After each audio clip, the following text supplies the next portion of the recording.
दूसरे दिन की शुरुआत हम करेंगे बाइसन म्यूजियम से। बाइसन म्यूजियम से ही टूर गाइड, जिप्सी व एंट्री टिकट प्राप्त किया जा सकता है। बाइसन म्यूजियम का नाम एक जंगली सांड के नाम पर रखा गया है। यहाँ पर जंगली बाइसन का सिर पाया गया था। बाइसन म्यूजियम के बाद फर्स्ट डेस्टिनेशन हमारी रहेगी बीफाल। बीफाल पचमढ़ी के नज़दीक सबसे फेवरेट डेस्टिनेशन है। बीफाल पचमढ़ी को पीने का पानी भी उपलब्ध करवाता है। इसे जमुना जलप्रपात के नाम से भी जाना जाता है। बजट में पचमढ़ी को कवर करने के लिए 2 दिन में घूमा जा सकता है। वैसे आराम से पूरी साइड कवर करने के लिए 4 से 5 दिन लगते हैं, लेकिन 2 दिन में भी मुख्य साइड कवर की जा सकती है।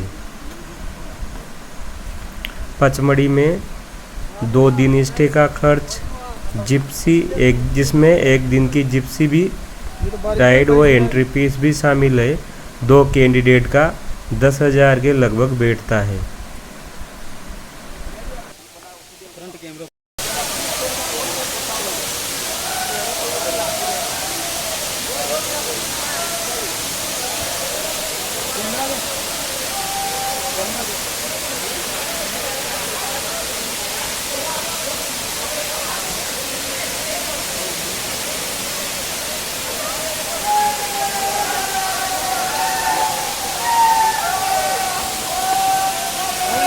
यहाँ पे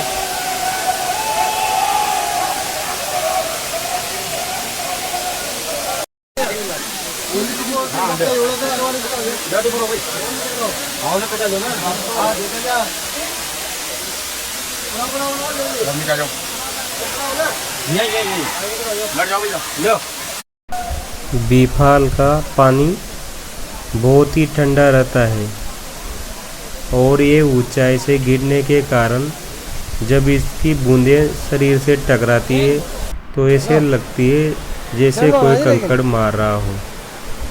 बीफाल के ऊपर बना हुआ ये निकट आप देख रहे होंगे। यह जिनको ट्रैकिंग नहीं पसंद है या हेल्थ इश्यू की वजह से नीचे गहराई में नहीं जा पाते हैं, उनके लिए यह पॉइंट भी बेस्ट पॉइंट है। यहाँ पे आराम से छोटे बच्चे और बुजुर्ग नहा सकते हैं और एक अच्छा पिकनिक का एंजॉय ले सकते हैं। ये निकट की स्टेप बाय स्टेप गिरता हुआ पानी स्लो मोशन वीडियो में बहुत ही अट्रैक्टिव नज़र आता है। ये देखिए जैसे कोई सीनरी में उकेरा गया हो। सीनरी का जो व्यू पॉइंट है वैसा ये झरना नज़र आ रहा है। ये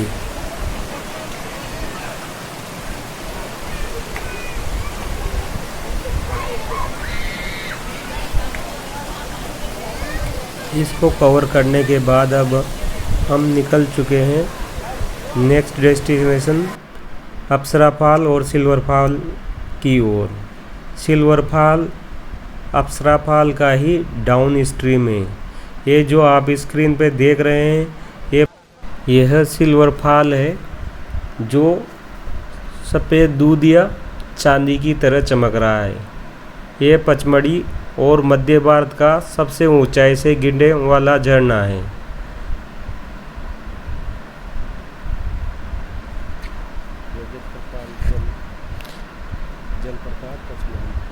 इसके बाद हम चलते हैं अप्सरा फॉल की तरफ। ये अप्सरा फॉल ही नीचे जाके सिल्वर फॉल के नाम से गिरता है। अप्सरा फॉल राम जी इधर स्विमिंग वालों के लिए पचमढ़ी की बेस्ट डेस्टिनेशन है। इसमें नीचे एक कुंड नज़र आ रहा है।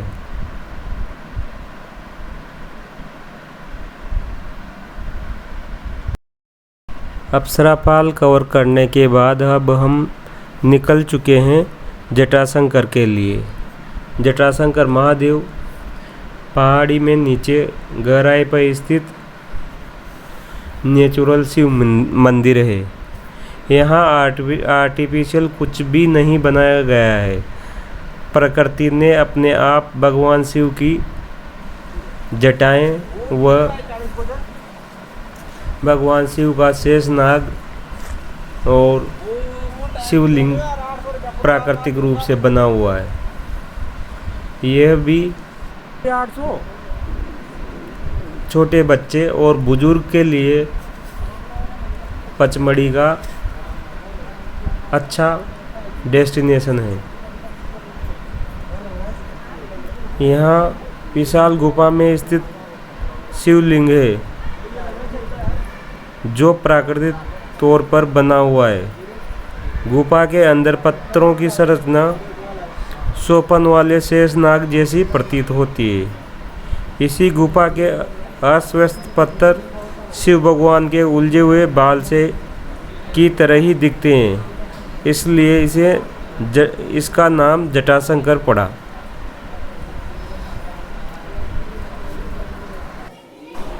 जटाशंकर कवर करने के बाद अब हम निकल चुके हैं डचेज फॉल की तरफ। डचेज फॉल सीधी खाई में स्थित झरना है जिसकी ट्रेकिंग पचमढ़ी में सबसे टफ है। यहाँ एकदम सीधी ढलान पर सीढ़ियाँ बनी हुई है। सीढ़ियाँ भी इतनी छोटी है कि फिसलने का खतरा रहता है। जब हम यहाँ पे गए थे तो गाइड हमें बता रहे थे कि वो भी पिछले 6 महीने से यहाँ नहीं आए हैं। यहाँ बहुत ही डरावना फील हो रहा था। चारों तरफ बड़ी बड़ी झाड़ियाँ हैं जिसने रास्ते को कवर कर रखा है और एकदम सीधी ढलान पर स्थित है। यहाँ हृदय रोगियों और ओल्ड एज के लोगों का जाना मना है। ये उन लोगों के लिए बेस्ट है जिनको ट्रैकिंग पसंद है। जब हम यहाँ गए तो यहाँ हल्की हल्की बरसात हो रही थी, तो इस वजह से हमें रेनकोट का सहारा लेना पड़ा। ये जो आप स्क्रीन पर देख रहे हैं ये डचेज फॉल ही है। इसका पानी भी बहुत ठंडा है। इसके पानी में ज़्यादा देर तक टिके रहना बहुत कठिन काम है। हम झरने पे उतरे तो सही पर ज़्यादा देर तक ठंडे पानी को सहन नहीं कर पाए। इतना ठंडा पानी है इस झरने में। और डचेज फॉल के ऊपर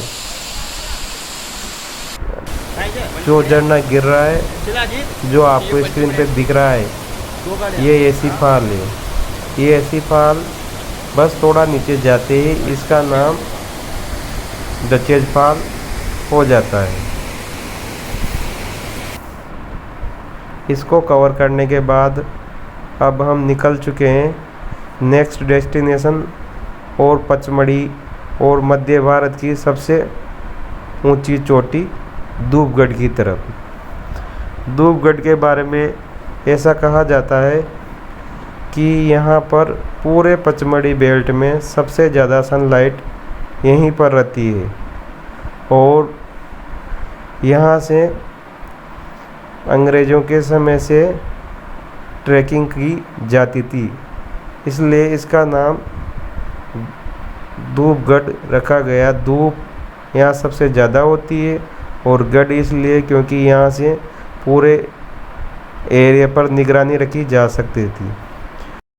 ज़्यादातर पर्यटक धूपगढ़ सनसेट और सनराइज देखने आते हैं। यहाँ पर सनसेट और सनराइज का पॉइंट बना हुआ है। धूपगढ़ में ऐसा नज़र आता है जैसे हम बादलों के बीच बैठे हों। ये सामने जो स्क्रीन पर दिख रहा है ये बादल ही है जो फॉग के रूप में नज़र आ रहे हैं। थोड़ी देर बाद में ये बादल हमें और हमारी विजिबिलिटी को कम करते हुए पूरे एरिया को कवर कर लेते हैं।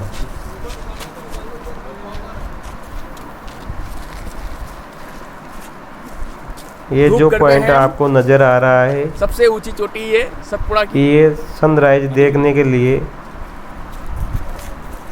एक मुफीद जगह है। यहाँ से वहाँ देखो, वहाँ धूप है, पहाड़ियों का और प्रकृति का पूरी धूप आ चुकी है आपके। देखने का बादल आनंद लिया जा सकता है। दूर दूर तक ग्रीन बेल्ट और पहाड़ियों पर टिके हुए बादल नजर आते हैं। ये फॉग और बादल ने हमें बहुत नज़दीक से घेर लिया है। थोड़ी देर पहले यहाँ पे अच्छी खासी विजिबिलिटी थी जो बहुत कम हो चुकी है। आइए देख लेते हैं सनसेट पॉइंट का व्यू भी। वैसे अभी दोपहर का समय है, हमारी टाइमिंग ऐसी रही कि हम सनसेट पॉइंट शाम के समय नहीं पहुंच सके, और वैसे भी बादल इतने घने थे कि शाम का जिस वजह से सनसेट पॉइंट देखने लोग आते हैं वो शायद हमें घने बादलों की वजह से नज़र भी नहीं आ पाता। देखिए पीछे स्क्रीन पे कितनी फॉग जैसे सघन बादल नज़र आ रहे हैं। यहाँ पे ह्यूमिडिटी बहुत बढ़ी हुई है। यहाँ पे एक अंग्रेज़ों के समय रहने के लिए, निगरानी रखने के लिए एक स्ट्रक्चर बनाया गया था, लेकिन पानी की कमी होने के कारण उस पर अभी तक कोई स्टे नहीं कर पाया। ये देखिए सूर्यास्त पॉइंट। अभी हम सूर्यास्त पॉइंट की स्टे पर ही बैठे हुए हैं। धूपगढ़ में सूर्यास्त का समय है। बादल 12:30 बज रहे हैं, सूर्यास्त का समय है। Sunset point